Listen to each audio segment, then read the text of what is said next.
வணக்கம் and welcome to ஹிச்டியோட vlogs. So இந்த விளாக்ஸில் கொஞ்சம் வித்தியாசமாக ஒரு பாட்காஸ்ட் இல்லை இன்டர்வியூ இல்லை சேட் எப்படி வேணால் வச்சுக்கோங்க. இதுக்கு முன்னாடி மைக் வச்சுட்டா அதுக்கு பேர் பாட்காஸ்ட்.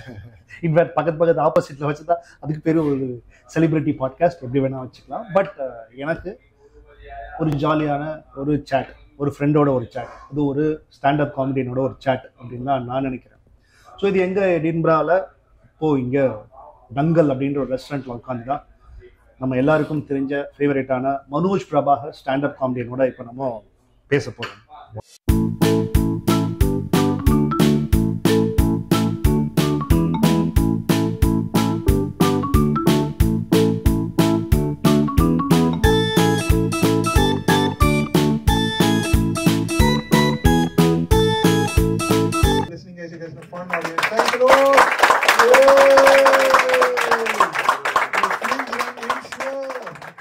வணக்கம் மிஸ்டர் ராண்டி. வணக்கம், தேங்க்யூ. இப்போ நான் மனோஜ் பிரபாகர் கிட்ட எடுத்த உடனே ஒரு கேள்வி தான் கேட்கணும். மனோஜ், ஒரு ஜோக் சொல்லுங்க அப்படின்னு. பல வருஷமா இப்படிதான் கேட்டுட்டு இருக்காங்க. நீங்க ஸ்டாண்டப் காமெடியன் தானே, ஒரு ஜோக் சொல்லுங்க. அதோட ஒஸ்டான என்னன்னா, இதெல்லாம் உங்க இதுல இன்க்ளூட் பண்ணிடுறாங்க. அந்த எண்ணமே எனக்கு இல்லடா. ரைட். மனோஜ், உங்களை எனக்கு வந்து எப்போ தெரியும்னா ஓப்பன் மைக்ல அப்படிதான் நானும் உங்களுக்கு பழக்கம். ஏன்னா நானும் ஒரு ஸ்டாண்டப் காமெடியனாக வர முயற்சி செஞ்சு ஓப்பன் மைக்ல இருக்கிறப்போ எல்லாருமே அந்த அந்த பிளாட்ஃபார்ம் தான் சென்னையில் இருக்கிறப்போ அப்படிதான் நான் அறிமுகம். ஆனால் சில பேரை வந்து பார்க்குறப்போ என்ன ஒரு மாதிரி அப்பாவியா இருக்கிறாரு, இவரா எப்படி ஸ்டாண்டப் காமெடி பண்ணுவார், அப்படிதான் என்னோட ஃபர்ஸ்ட் கட் இம்ப்ரெஷன். இவர் இந்த ஸ்டாண்டப் காமெடியன், ஏன்னா நம்ம பார்த்த சில ஸ்டாண்டப் காமெடியன்ஸ்லாம் இருக்கிறாங்க, நான் பார்த்து ஒரு இன்ஸ்பயரான ஒரு மாதிரி வைப்ரண்டா இருப்பாங்க. இவர் என்ன ஸ்டாண்டப் காமெடியன், இவர் என்ன ஜோக் சொல்ல போறாரு அப்படின்றதான் என்னோட ஃபர்ஸ்ட் கட் இம்ப்ரெஷன். உங்களை பார்த்தப்போ இதே இம்ப்ரெஷன் இந்த மாதிரியான விஷயங்கள் வந்திருக்கு அவங்களுக்கு இதுக்கு முன்னாடி சொல்லியிருக்கிறாங்களா? ஸோ ஐ மீன், ஸோ என்ன கேட்டிங்கன்னா, ஸ்டாண்டப் காமெடி பண்ணுறதுக்கு ரொம்ப அந்த ஆன் த ஃபேஸ் தான் இருக்கணும்னு அவசியம் இல்லை. ரொம்ப சட்டிலான காமிக்ஸும் நிறைய பேர் இருக்காங்க. ஸோ லோ எனர்ஜி அந்த, ஸோ நானும் அது மாதிரி கிட்டத்தட்ட ஆக்டிங்ல மகேஷ் பாபு மாதிரி. ஏங்க மறுபடியும் கோத்து விடுறீங்க? ஸோ அதான், ஸோ காமெடியில் டெட் பேன் காமிக்ஸ் சில பேர் இருக்காங்க. அது ஒரு ஸ்டைல். லைக் சில பேர் வந்து ரொம்ப ஃபிசிக்கல் காமெடி பண்ணுவாங்க. அந்த ஒருத்தர் ராபின் வில்லியம்ஸ்லாம் பார்த்தீங்கன்னு வச்சுக்கோங்களேன், அவர் ஆக்டர் ப்ளஸ் அவரும் நிறைய ஸ்டாண்டப் காமெடி பண்ணிட்டு இருந்தாரு. அவர்லாம் பார்த்தீங்கன்னா ரொம்ப ஃபிசிக்கலாக வளைஞ்சி நெளிஞ்சி, அது மாதிரி ஜிம் கேரி கூட ஸ்டாண்டப் ஆர்டிஸ்டாக இருந்தவர். ஸோ அது ஒரு டைப்பு. அதே மாதிரி சும்மா ஜஸ்ட் டெலிவரிலேயே வெறும் உதட்ட மட்டும் அசைக்கிற, கை கால் கூட அசைக்க மாட்டாங்க. ஸோ அந்த மாதிரி, ஸோ அது ஒரு டைப்பு. ஸோ நான் I try to mix both. So ஒரு ரொம்ப எக்ஸ்ட்ரீமாகவும் ரெண்டுத்தையும் பண்ணிடக்கூடாது அப்படிங்கிற. ஸோ ஒரு கிளீஷேவான கேள்வி தான் இது. ஐடியில் டெஃபினட்டாக ஒரு பாப்புலர் ஐடி கம்பெனியில் சந்தோஷமாக காலையில் 9 to 5 மாதம் ஆனால் ப்ராப்பர் சேலரியோடு இருந்திருப்பீங்க அப்படின்னு நான் நினைக்கிறேன். என்ன காரணம், என்ன நைட்டில் இல்லை என்ன பாயிண்டில் நீங்கள் நமக்கு வந்து ஒரு ஃபுல் டைம் ஸ்டாண்டப் காமிக்க ஆகணும் அப்படின்னு ஒரு முடிவுக்கு வந்தீங்க? இது ஃபுல் டைமாக பண்ணணும்னு நினச்சி நான் ஸ்டார்ட் பண்ணல. ஸ்டார்ட் பண்ணும்போது சும்மா ஒரு நல்லா இருக்கு அப்படின்னு தான். ஏன்னா ஆனால் எனக்கு சின்ன வயசுலேயே தெரிஞ்சது, காலேஜ் அந்த டைம்லேயே நான் வந்து ஏதாவது இந்த மாதிரி ஒரு கிரியேட்டிவ் விஷயம் தான் நம்ம பண்ணுவோம். பட் ஆனால் நல்லாவே படிப்பேன். நான் எதுவும் ஸ்கூல்லையும் நான் டாப்பராக இருந்தேன். ஸோ காலேஜும் வந்து ஒரு அரியர் கூட வைக்காம இன்ஜினியரிங் பாஸ் பண்ணேன். அந்த மாதிரி ஃபர்ஸ்ட் பெஞ்ச் ஸ்டூடெண்ட் தான். பட் அப்போவே கொஞ்சம் லைக் இந்த க்ரியேட்டிவாக பண்ணுறது, படம் பார்த்து இன்ஸ்பயர் ஆகுது. நம்ம ஊரில் ஏதாவது க்ரியேட்டிவாக பண்ணணும்னாலே எண்டு கோல் வந்து cinema. But when I decided something creative, I was like இதுக்கப்புறம் ஸ்க்ராட்ச். ஐ மீன்ஸ் எந்த ஏஜில் வேணாலும் எது வேணாலும் ஸ்டார்ட் பண்ணலாம். பட் எனக்கு அந்த ரூட் ரொம்ப ஒரு மாதிரி டிஃபிகல்ட்டாக இருந்தது. அந்த டைமில் தான் ஸ்டாண்டப் காமெடியை பற்றி எனக்கு தெரிய வந்தது. பட் இது நல்லா இருக்கு, நம்ம யாரையும் டிபெண்ட் பண்ணியிருக்க தேவையில்ல.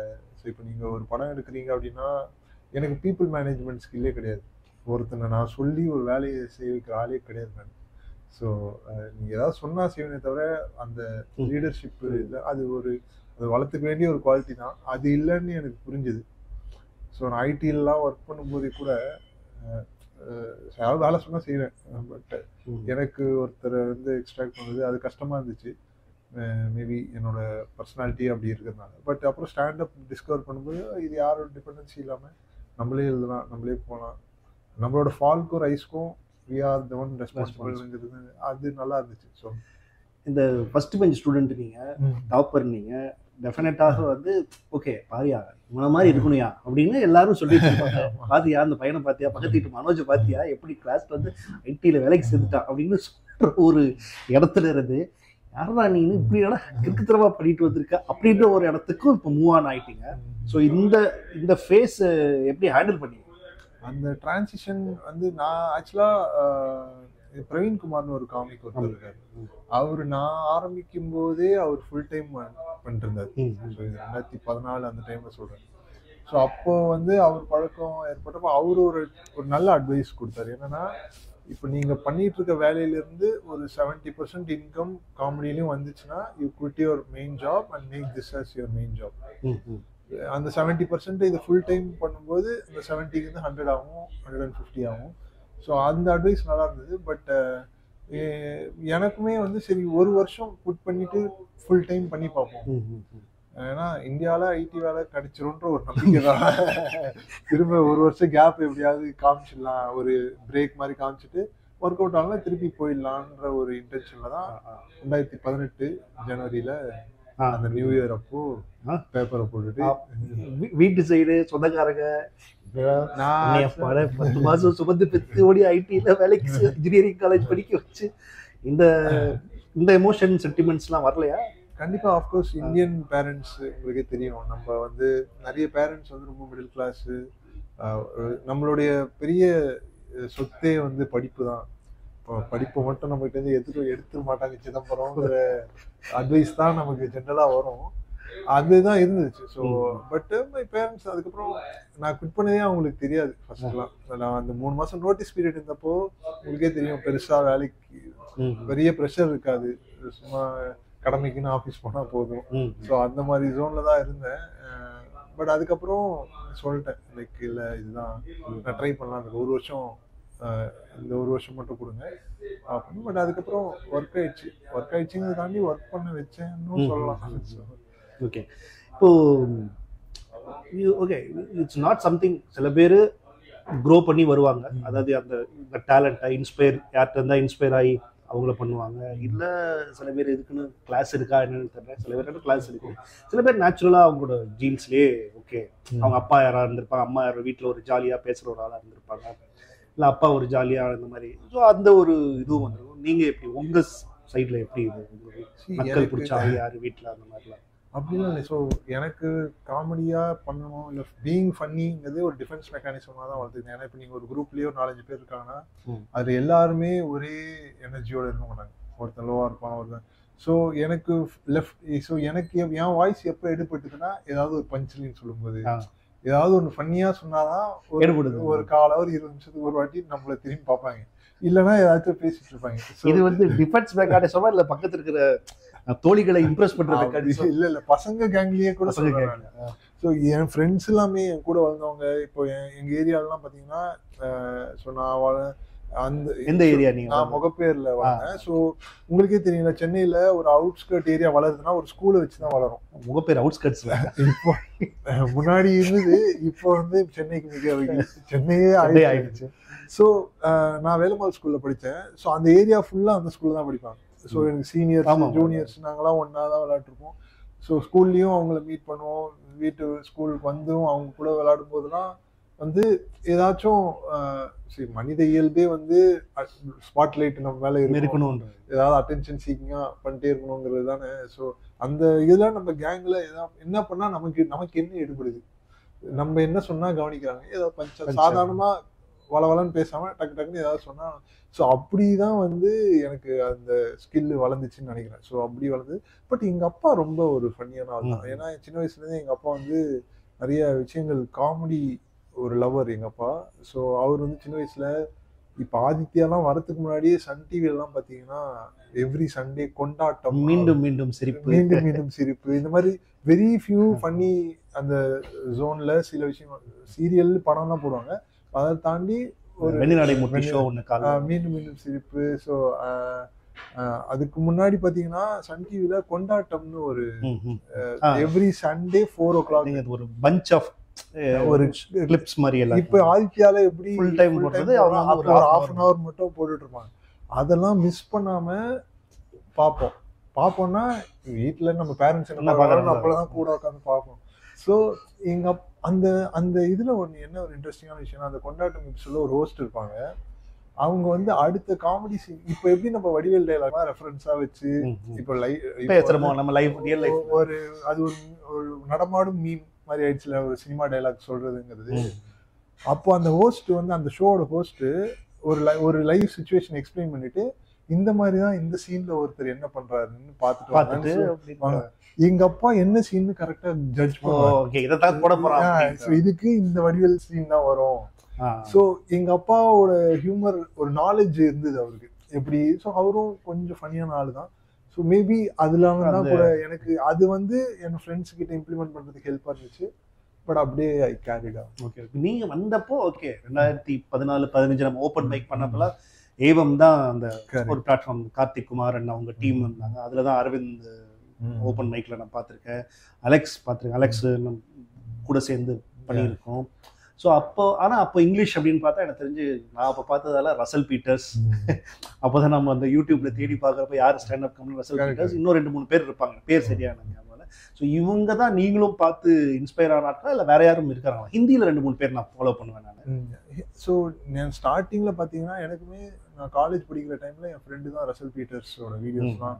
ஆனால் யூடியூப் வந்த புதுசில் ரசல் பீட்டரே வந்து யூடியூப்னால தான் பாப்புலர் ஆனார். அவர் வந்து அப்போல்லாம் என்ன பண்ணுவாங்கன்னா, இப்போ ப்ரைம்ல நெட்ஃப்ளிக்ஸ்லாம் ஷோஸ் ரிலீஸ் ஆகுது, யூடியூப்ல போடுறாங்க. அப்போ வந்து சிடி ரிலீஸ் பண்ணுவாங்க. சிடியில் போட்டு ஸோ சிடி ரிலீஸ் பண்ணி அதை விற்பாங்க. அதை வீட்டில் வாங்கிட்டு போய் அந்த ஸோ அதுதான் ஒரு எண்டு இது வந்து அது அவரோட ஒரு சிடியில் வந்த ஷோவை ஒருத்தர் வந்து யூடியூப்ல போட்டிருக்கான். அது வைரல் ஆகி ரசல் பீட்டரே இது நிறைய இடத்துல பாட்காஸ்ட்லாம் சொல்லியிருக்காரு. எவனோ ஒருத்தன் திருட்டுத்தனமாக பண்ணதான் எனக்கு வந்து ஒரு பெரிய லைஃபே கொடுத்தது. ஏன்னா அவர் 1989-88 பண்ணுறாரு. 2006-2007 தான் அவருக்கு ஒரு 17-18 வருஷம் கழிச்சு தான் அவருக்கே அந்த யூடியூப்னால இப்போ ஒரு. ஸோ எனக்குமே அந்த டைம்ல யூடியூப் வந்த டைம்ல எனக்கும் என் ஃப்ரெண்டு தான் ரசல் பீட்டர்னு ஒருத்தர் இருக்கான். ப்ளஸ் அவரு ஒரு ஹாஃப் இந்தியன் வேற.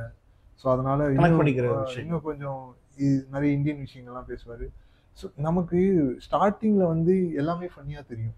லைக் ஒரு புதுசாக இருக்கும்போது நம்ம நிறைய பார்க்க தான் நம்ம பிரெயின் ஃபங்க்ஷன் ஆகுறதே மாறும். பட் ஸ்டார்டிங்கில் ஜென்ரலாக பார்க்கும்போது but still Russell Peters legendary guy. அப்போ தான் எனக்கு இன்ட்ரடியூஸ் ஆகுது, பார்த்தேன். ஸோ ஆப்வியஸ்லி நீங்கள் கேட்ட கேள்விக்கு பதில் சொன்னா ரசல் பீட்டர்ஸ் தான் நான் பார்த்த ஃபர்ஸ்ட் காமிக்.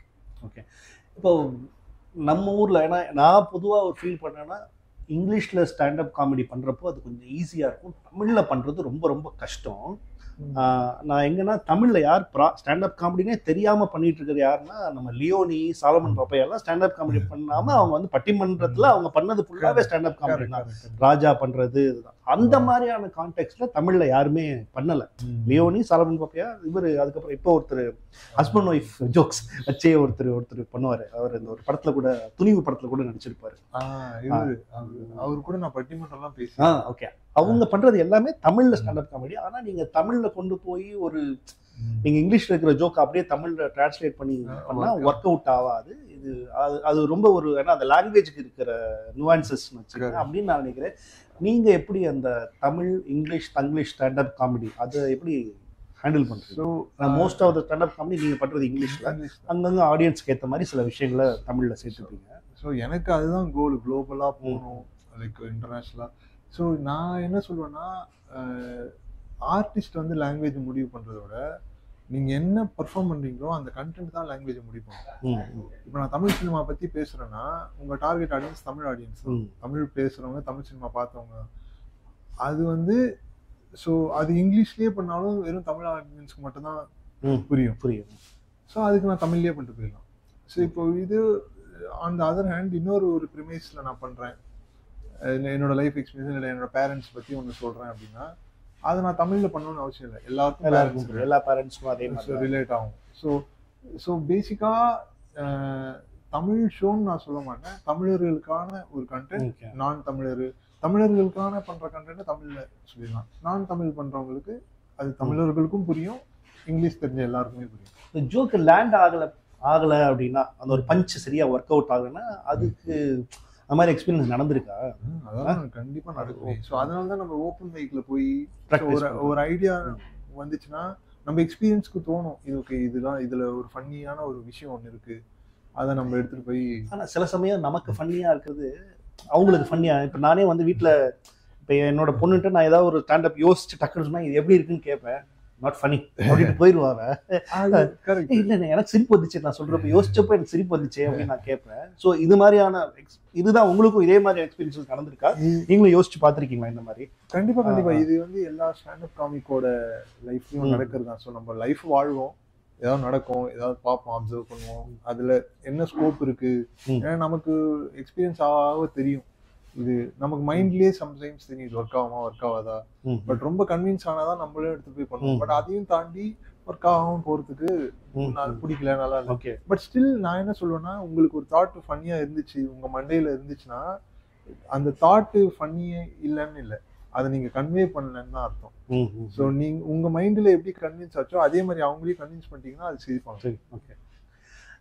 ஃபர்ஸ்ட் ஷோ ஞாபகம் இருக்கா? ஃபர்ஸ்ட் டிக்கெட்டட் ஷோ, அது ஓப்பன் மைக் இல்லாம எப்போ அந்த கான்ஃபரன்ஸ் வந்துச்சு? ஓகே நமக்கு சிரிப்பு வருது, நம்ம பேசுறதுக்கெல்லாம் காசு கொடுத்து வந்து சிரிப்பாங்களா அப்படின்னு எப்போ அந்த தைரியம் வந்துச்சு? ஏன்னா மேபி எனக்கு வந்து இன்னும் அந்த தைரியம் வரல. எனக்கு வந்து அந்த தைரியம் வரல. நம்ம இத்தனை ஷோ யூடியூப்ல பண்ணிட்டோம், யூடியூப்ல அப்படின்லாம் சொன்னாலும் எனக்கு அந்த தைரியம் இது வரைக்கும் எனக்கு சுத்தமா வரல. பட் அந்த தைரியம் எப்போ வந்துச்சு, அந்த எக்ஸ்பீரியன்ஸ் எப்போ? ஸோ ஸ்டார்டிங்ல நீங்க சொன்ன மாதிரி ஏவம் வந்து இருந்தாங்க. அதுக்கு முன்னாடி தீபுன்னு ஒரு பையன் இருக்கான். ஆமா, தீபு நீங்க பார்த்துருப்பீங்க, அவன் லக்சம்பர்க்ல இருக்கான். ஐ திங்க் அவன் தான் தீபு. சூப்பரான. ஆமா, தீபு வெரி இன்ஸ்பிரேஷன். எனக்கு காமெடி குருனா அவனை தான் நான் சொல்றேன். லைக் ஸோ அவன் தான் வந்து சென்னையில முதல்ல ஓப்பன் மைக்கே ஆரம்பிச்சது. சென்னை காமெடி சீனுக்கு ஓப்பன் மைக்னு ஒன்று ஆரம்பிச்சது அந்த பையன் தான். அதுக்கப்புறம் தான் ஏவம். ஆனா அதுக்கு முன்னாடி ஷோஸ் எல்லாம் பண்ணிட்டு இருந்தாங்க. பட் அவங்களே வந்து ஒரு குரூப் ஆஃப் பீப்புளுக்குள்ள மட்டும் நடந்துட்டு இருந்துச்சு. பிரைவேட்டா அது இப்போ ஓப்பன் மைக் வச்சு ஆடிஷன் பண்ண மாட்டாங்க.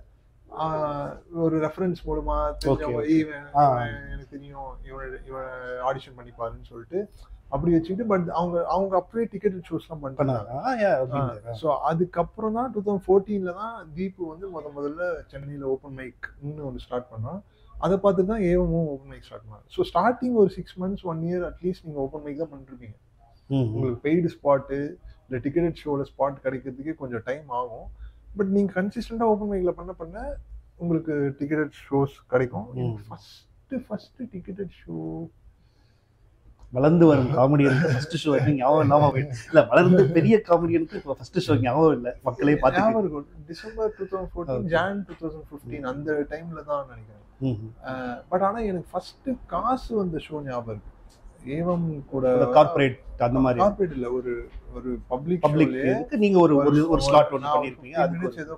அதுக்கு ஒரு ஓகே. ஸோ என்னோட ஃபர்ஸ்ட் பெய்டு ஷோ அது. பட் அதுக்கு முன்னாடி டிக்கெட் ஷோல டிக்கெட் வாங்கிட்டு வந்து பார்ப்பாங்க, ஆனா நமக்கு காசு கிடைக்காது. ஏன்னா ஹெட்லைனருக்கு தான் காசு. ஸோ வர காசே கம்மி. ஸோ அதுல நமக்கு வந்து என்னன்னா எக்ஸ்போஜர்.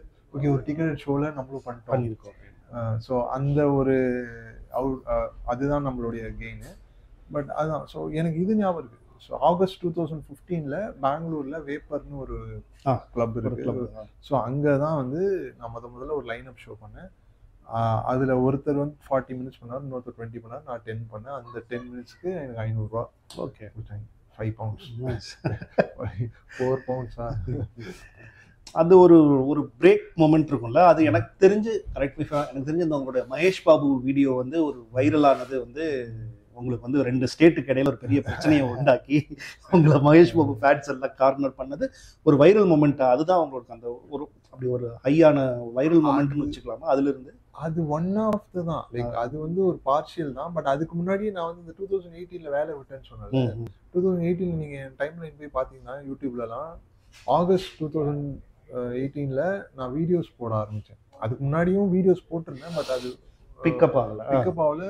ஐ மீன் என்னோட ஃபர்ஸ்ட் வீடியோவே வைரல் ஆச்சு. ஏன்னா நான் வாட்ஸ்அப் பத்தி ஒன்று பண்ணியிருப்பேன். ஸோ அதுவே வந்து நல்லா வைரல் ஆச்சு. பட் அது மூலமா எனக்கு வந்து ஒரு கரியர் மேக்கிங் இதாக வரல. பிகாஸ் ஒரு இதுலயே உங்களுக்கு சக்ஸஸ் வராதுல்ல. ஸோ அதுக்கப்புறம் தான் நான் பிரேக் எடுத்துட்டு அந்த ஐ மீன் ஃபுல் டைமாக பண்ணணும்னு சொல்லிட்டு கன்சிஸ்டண்ட்டாக வாரம் ஒரு வீடியோ போடலாம்னு சொல்லிட்டு ஒரு 5 வீடியோ வாரம். இப்போதான் வந்து வீடியோ வந்து ரெகுலராக போட்டிருக்காங்க. ரீல்ஸ் டெய்லி ஒரு நாளைக்கு 2 போடுறாங்க. அப்போ 2017-18 ஒரு 5 நிமிஷம் யூடியூப்ல போடுறதே வந்து ஏன்னா இந்த மாதிரி ஆக்சஸ் ஈஸியா இல்லைல்ல, கேமரா எல்லாத்துக்குமே வந்து எல்லார்கிட்டயும் இந்த செட்டப் இருக்காது. இப்போ எல்லாருமே எல்லாத்தையும் வச்சுக்கிட்டு பண்றாங்க. அப்போனா ஒரு க்ரூ ஹயர் பண்ண, ஒரு ரெக்கார்டரு, ஸோ ரெக்கார்டிங் ஷோன்னு தனியா நடக்கும். இப்போ எல்லா ஷோவும் ரெக்கார்டிங்காக மட்டுமே சில ஷோ ரெக்கார்டிங் ஷோன்னு ஒன்று பிளான் பண்ணி அது 3 மாசத்துக்கு முன்னாடியே இந்த டேட்ல ரெக்கார்டிங் ஷோ பண்றோம், இந்த இடத்துல அதுக்கு ஒரு செட் ஆஃப் ஆடியன்ஸஸ், ஐ மீன் ஜென்ரலா வர ஆடியன்ஸ் தான், பட் அதை ரெக்கார்டிங் ஷோ பிளான் பண்ணுவோம், ப்ரமோட் பண்ணுவோம். இது ரெக்கார்ட் பண்றோம், வாங்க கம் வாட்ச் அஸ் டூ அவர் பெஸ்ட் ரெக்கார்டிங், யூடியூப்க்கு ரெக்கார்ட் பண்ணுறோம்னு சொல்லிட்டு அதுக்கே ஒரு லைனை பிளான் பண்ணி. ஸோ அதுக்கு பட் இப்போ எல்லாமே கேஷுவல் ஆயிடுச்சு. ஸோ அந்த டைம்ல நான் மகேஷ் பாபுக்கு முன்னாடியே வைரல் லைட்டாக ஸ்டார்ட் ஆயிடுச்சு. லைக் என்னோட கண்டென்ட்லாம் நான் இன்ஜினியரிங் பற்றி ஒரு வீடியோ போட்டிருப்பேன், அதெல்லாம் ரொம்ப வைரல் ஆச்சு. ஸோ அது மாதிரி ஒரு கன்சிஸ்டன்ட் நான் அந்த 5 வீடியோ போட்டேன்னு சொன்னேன்ல, எவ்ரி வெட்னஸ்டே ஒரு வீடியோ போட்டுருந்தேன் ஆகஸ்ட் 2018. ஸோ அதெல்லாம் வயல அதோட எண்டில் மகேஷ் பாபு வந்து கடைசியாக தான் வந்தார், விநாயகர் மகேஷ் பாபு. அதுவும் சேர்ந்து ஒரு பெரிய லெவல்ல ஒரு இதாயிடுச்சு. இப்போ வரைக்கும் த்ரெட்ஸ் எல்லாம் வருதா? இல்லை இப்போலாம், ஆனால் அது ஒரு நிறைய பேர் என் ஃப்ரெண்ட்ஸுக்கு வந்து ஷேர் பண்ணாங்க. நம்மளால ஒருத்தன் பாரியா, பேர்லாம் தெரிஞ்சிருக்காது, பாரியா ஒருத்தன், ஆனால் எனக்கு தெரியும் நம்ம மனோஜ் பண்ணுறதா அப்படின்னு சொல்லிட்டு நான் இப்போ ரியலைஸ் பண்ணி. ஸோ அதுக்கப்புறம் வந்து அடுத்த கட்டத்துக்கு போகணுன்றது அதுக்கப்புறம் நிறைய ஷோஸ் அந்த மாதிரிலாம் வர ஆரம்பிச்சிச்சா எப்படின்னு கேட்குறேன். ஸோ நான் அந்த 5 வீடியோ வைரல் வீடியோஸ் போட்டேன். அது எல்லாமே பார்த்தீங்கன்னா ஒரு வீடியோலாம் 6 மில்லியன் 7 மில்லியன், இன்னொருலாம் 2-3 மில்லியன். ஸோ இது 2017-18ல் 1 மில்லியன் 2 மில்லியன் அடிக்கிறதுங்கிறது, ஏன்னா ப்ரீ ஜியோ. ஸோ அந்த டைம்ல 1 மில்லியன் அடிக்கிறது இட்ஸ் லைக் ஒரு ஆத்தென்டிக்கான ஒன்று. பிடிச்சவங்க தான் பார்ப்பாங்க, எல்லாருக்கும் பிடிச்சிருக்கிறதுனால தான் பின்னாடி ஒரு பெரிய கூட்டம் இருக்கு அப்படின்னு நம்ப ஆரம்பிச்சாங்க. ஸோ அந்த 1 மில்லியனும் வந்து பிடிச்சிதான் பார்த்துருக்காங்க, ரேண்டமா அல்காரிதம்னால பார்க்கலங்கிற ஒரு அதுவாவது சாட்டிஸ்ஃபேக்ஷனாக தான் இருக்கும். ஸோ நான் அப்போ போட்ட அந்த எல்லா வீடியோமே 1 மில்லியன் 2 மில்லியன் 6 மில்லியன் அப்படி போயிட்டு, அதுக்கப்புறம் மகேஷ் பாபுவும் வந்த அப்புறம் இதெல்லாம் சேர்ந்து ஒரு பெரிய ஒரு விசிபிலிட்டி கொடுத்தது. ஸோ அதுக்கப்புறம் தான் வந்து ஒரு 2 months கழிச்சு நான் அந்த பிரச்சனைலாம் முடிஞ்சு கொஞ்சம் ஓஞ்சதுக்கப்புறம் நான் வந்து என்னோட சோலோ டூர் நான் அதுக்கு முன்னாடி சோலோ டூர்னு பண்ணதில்ல, ஒரே ஒரு அந்த சோலோ டூருக்கு இப்போ நீங்கள் இப்போ தான் சொன்னீங்க. ஸோ அந்த கான்ஃபிடன்ஸ் வந்து ஓகே, நம்மளை இவ்வளோ பேர் கண்டினியூஸாக ஃபாலோ பண்ணுறாங்க, 1 மில்லியன் எல்லா வியூஸ்க்கும் பண்ணுவோம், நம்மளோட ஒர்க் அவுட் ஆயிடுச்சுன்ற ஒரு ப்ரூஃப் இருக்குன்ற தைரியம் தான் அந்த சோலோ டூர் கொடுத்துட்டாங்க. கரெக்ட். ஸோ ஒரு விசிபிலிட்டி வந்து உங்களுக்கு வீடியோ கமெண்ட்ஸ்லாம் கூட அடுத்த வீடியோ எங்க லைவ் ஷோ பண்றீங்க, வி வாண்ட் டு கம், இனிமே ஓசி கிடையாது, காசு கொடுத்தாட வரணும், இது மாதிரியான ஒரு டாக் வந்து ஓகே. ஸோ தே ரியலி எனக்கு. ஆனால் இதுக்கு முன்னாடியே நான் ஃபர்ஸ்ட் வீடியோ போட்டேன். வீடியோ ஆக்சுவலாக ஒர்க் ஆகும். ஏன்னா இப்போ நான் முதல்ல ஃபர்ஸ்ட் வீடியோ போட்டு அந்த வாட்ஸ்அப் வீடியோ சொன்னேன், அதுவே வைரல் ஆனதுக்கப்போவே நான் ஒரு ஷோ ஹெட்லைன் பண்ணேன், அதுக்குவே எனக்கு அதை பார்த்துட்டே வந்திருந்தாங்க. ஸோ இதுவே கன்சிஸ்டண்ட்டாக நடக்கும்போது இன்னும் நிறைய பேர் வருவாங்கன்ற ஒரு நம்பிக்கையில் தான் நான் வேலையும் விட்டுட்டு இது ஃபுல் டைமாக பண்ணி அது ஒர்க் பண்ண வச்சு. ஸோ அதில் ஒரு 3-4 monthsக்கு வந்து இந்த நான் எவ்ரி வெட்னஸ்டே ஒரு வீடியோ போட்டிருந்தாங்க. ஸோ அந்த 1/2 hour டைட் பண்ணுறதுக்காக ஒரு லாஸ்ட் 3-4 monthsஆ ஒரு ஏப்ரல் டு ஆகஸ்ட் வரைக்கும் ஒர்க் பண்ணி, ஆகஸ்ட்டில் ஜூலைலையும் ரெக்கார்ட் பண்ணி ஆகஸ்ட்டில் அப்லோட் பண்ணேன். அப்புறம் செப்டம்பரில் மகேஷ் பாபு வந்தார். அப்புறம் சரத்குமார் நவம்பர்ல இருந்து நான் சோலோவா. Okay, solo tour. அப்போ வந்து எனக்கு நிறைய கார்பரேட் ஷோ என்கொயரிஸும் வர ஆரம்பிச்சது. வாங்க அலெக்ஸ் இல்லன்ட்டாரு, நீங்க வாங்க, அவர் பட்ஜெட் ரஜினிக்கு கால் ஷீட் இல்ல அடுத்து. ஸோ அது மாதிரி நடக்கும். ஸோ அவரோட பட்ஜெட் அதிகமாக இருக்கு, இல்லை அவர் அவைலபிள் இல்லை, அவர் ஃபாரின் போயிட்டாரு, நீங்கள் வாங்க. ஸோ அது மாதிரிலாம் ஐ மீன் ஸோ அதெல்லாம் நடக்க ஆரம்பிச்சோன்னே ஓகே. ஸோ இதுலேருந்து அந்த பிரவீன் சார் சொன்னார்ல, அந்த 70% வந்து அது வர ஆரம்பிச்ச உடனே ஓகே. ஸோ இது அதுக்கப்புறம் I tend feel like going back to IT. And இப்போ டக்குனு ஏதாவது தோணுச்சு, அரவிந்தும் அலெக்ஸும் தான் ரஜினி கமல், அப்படிங்களா யாரு? நான் வந்து யார் சொல்லுவேன், நான் அட்டகதி தினேஷ். ஓவராலா இப்போ கட் பண்ணா இன்னைக்கு எடின்பரால one of the world's biggest festival for artist, fringe festival perform பண்ணியிருக்கிறீங்க. நான் வந்து இந்த ஊர்ல இந்த 4 வருஷம் ஆச்சு. இந்த 4 வருஷம் அப்ப இருந்துட்டு இதுல என்னைக்காவது ஒரு நாள் பண்ணிடணும் அப்படின்றப்ப நமக்கு தெரிஞ்ச ஒரு ஆள் பண்ணிட்டாயா அப்படின்றப்போ எனக்கே ஒரு பெரிய சந்தோஷம், நான் பண்ண மாதிரி ஒரு சந்தோஷம் வந்துச்சு.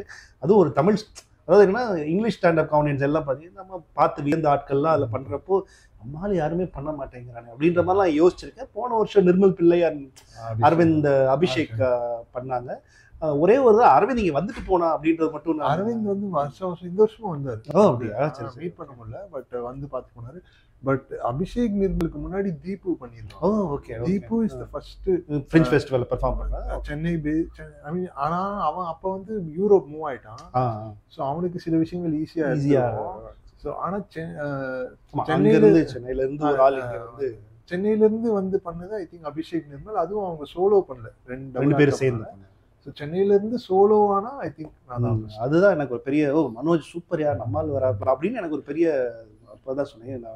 அதுவும் எனக்கு தெரிஞ்ச ஒரு பெரிய அச்சீவ்மெண்ட் நான் பர்சனலா பார்த்தேன். ஒரு பெரிய அச்சீவ்மெண்ட் நினைச்சேன். How was the experience? Too good. நான் லாஸ்ட் இயர் அதான் நம்மளே மீட் பண்ணுவோம். லாஸ்ட் இயர் நான் வந்து பார்க்கறதுக்கு வந்தேன். ஏன்னா எனக்கு நான் இப்போ இந்த இன்ஸ்டால கூட போட்டிருந்தேன் என்னோட இந்த ஃப்ரிஞ்ச் ஃபெஸ்டிவல்லாம் முடிச்சுட்டு எனக்கு ரிவ்யூவும் கிடைச்சிது. ஒரு 4 ஸ்டார் கொடுத்தாங்க. விச் இஸ் லைக் ஜென்ரலாக வந்து 3 அப்படிதான் கிடைக்கும். பட் 4க்கு வந்து லைக் ஒரு மேபி நம்ம நல்லா தான் பண்ணுறோம் போல அப்படிங்கிற ஒரு கான்ஃபிடன்ஸும் கொடுத்தது. ஸோ அந்த போஸ்ட்டில் எண்டில் நான் ஒரு 2019 ஒரு என் ஃப்ரெண்டு கிட்ட பேசிட்டு இருந்தேன். ஒரு WhatsApp screenshot, maybe I will apply for fringe festival அப்படின்னு சொல்லி ஒரு 6 வருஷம் முன்னாடி அதோட அந்த ஃபோட்டோஸில் எண்டில் அது போட்டிருந்தேன். ஸோ ஒரு அப்போயே யோசிச்சு வச்சது. பட் ஸோ இது வந்து சடனாக நடக்கலை. முன்னாடி 4 வருஷமா பிளான் பண்ணி அதை பற்றி கேள்விப்பட்டு, பட் லாஸ்ட் இயர் வந்து வெளியிலேருந்து பார்க்கறதுக்கும் லாஸ்ட் இயர் வந்து ஒரு வாரம் இருந்து பார்த்ததுக்கும் பெரிய டிஃப்ரென்ஸ் இருந்தது. இப்படிதான் இருக்கா, இதனால தான் இவ்வளோ ஹைப்பா அப்படின்னு. பட் அதுக்கப்புறம் அதுவுமே வந்து வெளியில இருந்து தான் பார்த்துருக்கோம். உள்ள போய் இப்போ உள்ளேயும் போய் பார்த்ததுக்கு அப்புறமும் இப்போ வேற லெவல்ல இன்னொரு கான்ஃபிடன்ஸ் வந்துருக்கு. ஸோ என்ன ஒர்க் ஆகும், நம்ம என்னெல்லாம் பண்ணணும் அப்படிங்கிறது வந்து இன்னுமே நிறைய. ஃப்ரிஞ்ச் ஃபெஸ்டிவல் அப்படின்னா என்னன்னே ஃபர்ஸ்ட் தெரிஞ்சுமா ரஃபா நான் ஒரு ஷார்ட்டாக சொல்லிடுறேன். அதாவது உலகத்தில் இருக்கிற எல்லா ஆர்டிஸ்ட்டும் வந்து அவங்களுடைய திறமைகளை பர்ஃபார்ம் பண்ணக்கூடிய இடம். அதில் டிக்கெட்டட் ஷோஸும் இருக்கும், ஃப்ரீ ஷோஸும் இருக்கும். அதாவது நீங்கள் என்ன ஆர்ட்னு சொன்னாது, ஒரு என்ன ஆர்ட்டோட இருக்கும். மேஜிக் இருக்கும், சர்க்கஸ் இருக்கும், ஸ்டாண்டப் காமெடியன்ஸ் இருப்பாங்க, ப்ளே பண்ணுவாங்க, மியூசிக்கல் பண்ணுவாங்க, எல்லாருமே அதில் பண்ணக்கூடிய ஒரு போயட்ரி இருக்குது. ஸோ அந்த அளவுக்கு வேர்ல்ட்ஸ் பிக்கஸ்ட் ஸ்டேஜ். உலகத்தில் இருக்கிற எல்லா ஆர்டிஸ்ட்டும் வந்து பெர்ஃபார்ம் பண்ணணும்னு தவம் இருக்கிற ஒரு பிளாட்ஃபார்ம் தான், ஒரு ஸ்டேஜ் தான். கிட்டத்தட்ட ஒரு மாதம் நடக்கும். ஒரு ஆகஸ்ட் 1 ஆரம்பிச்சு 24 வரைக்கும் நடக்கிற ஒரு இதில் நம்மால் தமிழர் ஒருத்தர் வந்து பண்ணியிருக்கிறாரு அப்படின்றப்போ டெஃபினட்டாக இட்ஸ் அ மேஜர் அச்சீவ்மெண்ட் தான். அண்ட் எனக்கு நான் உங்கள்கிட்ட நடுவில் கேட்டேன்ல, எப்படி நம்ம ஆளுங்க வர்றாங்களா இல்லை வெள்ளக்காரங்க வர்றாங்களா அப்படின்ற ஒரு கேள்வி தான். மேபி ஆடியன்ஸ்கிட்ட சொன்னீங்கன்னா அது எல்லா ஷோஸ் எல்லாமே உங்களுக்கு எல்லா ஷோ டிக்கெட்டட் ஷோஸ் எல்லாமே சோல்ட் அவுட் ஆயிடுச்சா உங்களுக்கு? வர்றது யார் அது மாதிரி சொல்லுங்க, வர்றது யார்? நான் தான் 21 ஷோ பண்ணேன். ஸோ 21 ஷோ பண்ணேன். நான் ஒரு கொஞ்சம் சின்ன வென்யூல தான் பண்ணேன். ஃபர்ஸ்ட் டைம் ரிஸ்க் எடுக்கல. ஒரு 60% ஒயிட் பீப்புள் தான், யூரோப்பியன்ஸ், ஸ்காட்டிஷ் பீப்புள்.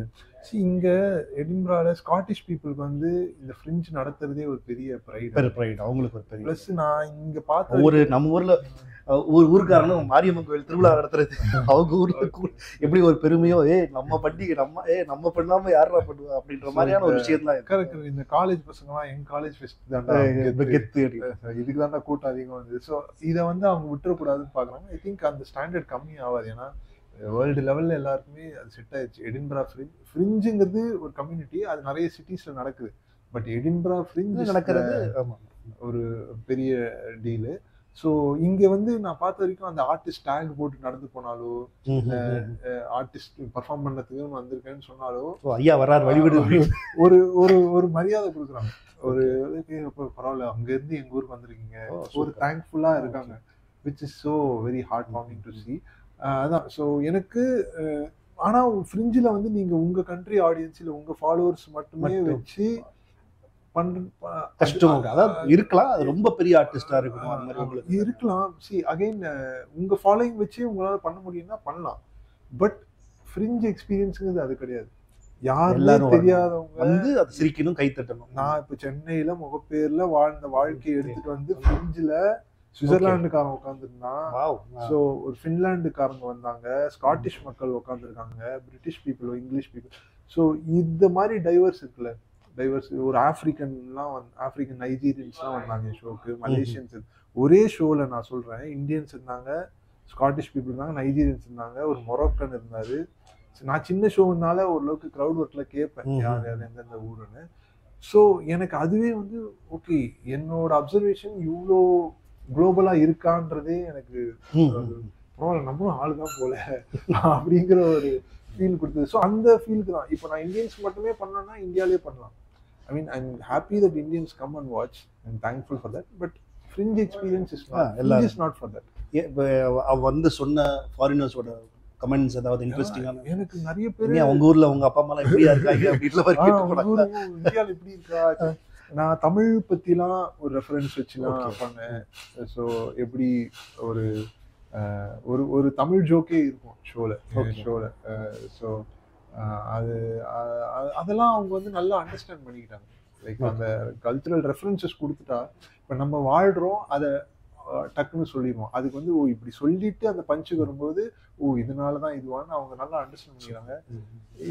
பொதுவாகவே British people generally, especially Scottish people வந்து அவங்களோட பேஷன்ஸ் இருக்குல்ல, வாய்ப்பே இல்லைங்க. இந்த ஒரு மாசத்துல எனக்கு என்ன கத்துக்கிட்டேன்னா, பொறுமையா இரு, லிசன் பண்ணு, நல்ல லேட் பேக்கா வாழு, ஏன் ஓடுற, அவசரப்படாத.